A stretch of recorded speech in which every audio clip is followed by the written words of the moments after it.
Well, Baz recommended me a Red Dot scope for my air rifle, or Red Dot Sight, whatever you want to call them. So I ended up buying it. It was a cheap one off eBay. It was about 20 quid. So it's called ZOS Waterproof and Fogproof. Comes in quite a nice, actual decent box. Okay, so that's the sight and everything in there. I've already taken it out and had a little go with it. I haven't put on anything yet. It's got this picture of a wolf with a laser dot on it. Yeah, not much on that. Okay, so here's the sight itself. It's got a little cover on there to protect it. So that's the sight. Now, this actually seems fairly decent. I mean, I haven't used it yet, but for the price it seems very well made. So it's got your 20mm rail. Okay, and it does both red and green dots on here. And you can change the aperture of the dot, which is nice. Okay, so you've got the red on there. Don't know how well it's going to turn up on the show up on the camera. There we go. And you can change the aperture. So if I'll go through all of them. So this is the first type, second type, third type, and I think there was one I missed out on. Yeah, this one. Just the plain standard red dot. And then you've got them all in green as well, if that camera can pick that up.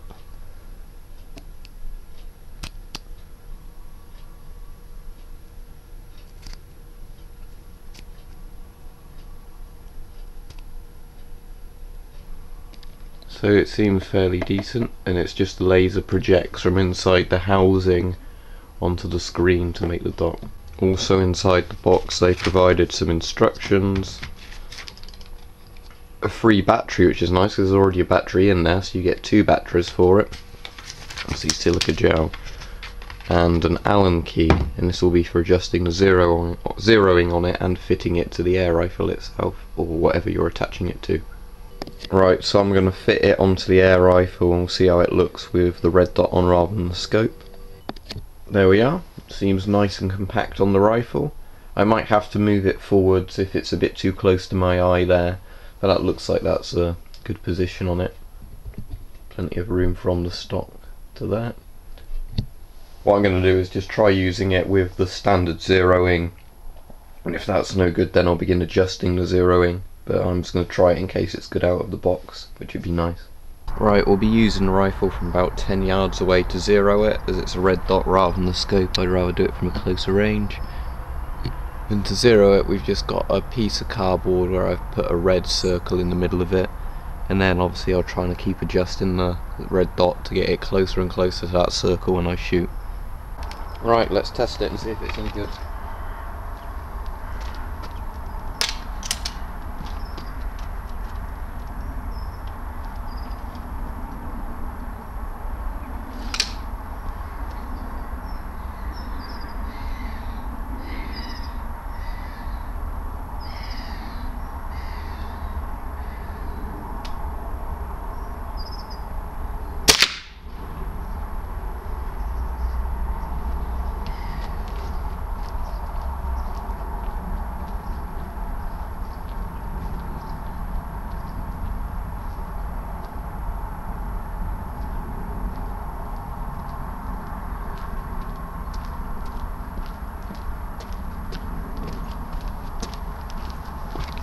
Height wise it wasn't too bad, but it shot too far to the left, so I'm going to have to try and adjust it right and up it slightly.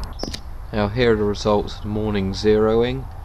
As you can see, basically it started off on the left. Some of the shots were even going quite far left off the card.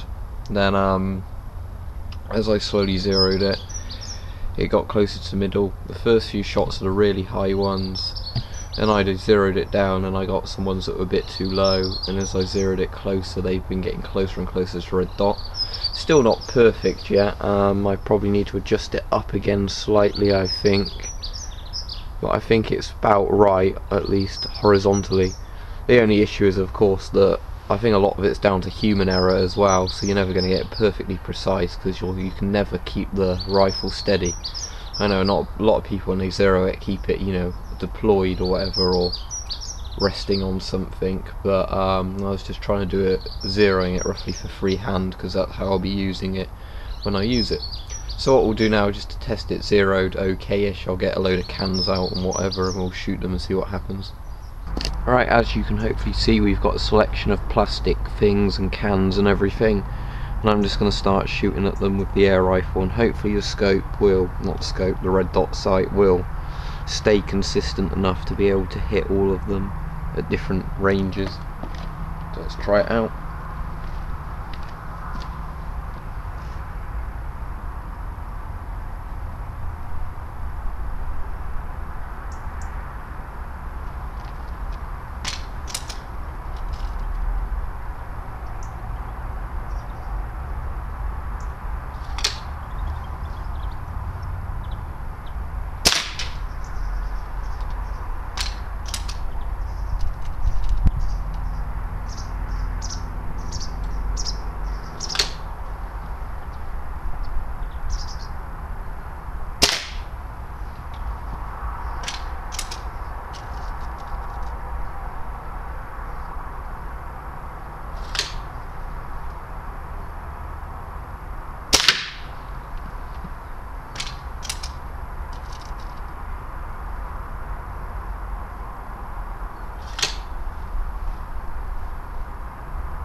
Now the last can to finish it off.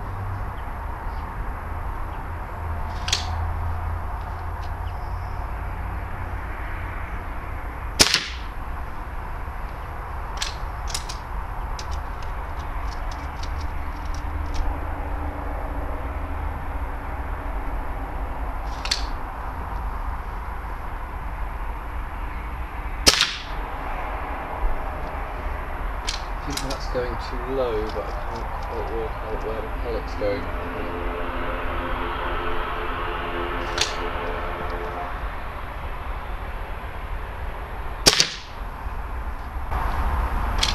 Just try using a different aperture.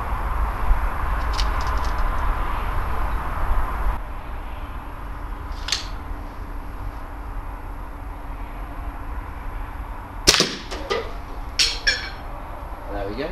I think that's probably my favourite one, the circle in a circle. Yeah, that was, in the end, if I can get it on there. No, sorry, I think that's going to be a bit too difficult, but in the end it was the circle in a circle red dot I used to hit that last one. But yeah, overall I quite like the sight, so thank you to Baz for recommending me a very good cheap red dot, not one of these sort of 50-60 quid ones. This is about 20 quid. And it seems to have performed very well. Only weird thing was when I bought it on eBay, I got a message saying US law forbids this or something or other, blah blah blah blah blah. It was from a UK seller and it had nothing to do with the US at all, so I don't know why that message was on there, but it all arrived properly anyway. And yeah, it seems a pretty good sight. So another thank you for Baz for recommending it to me. Cheers.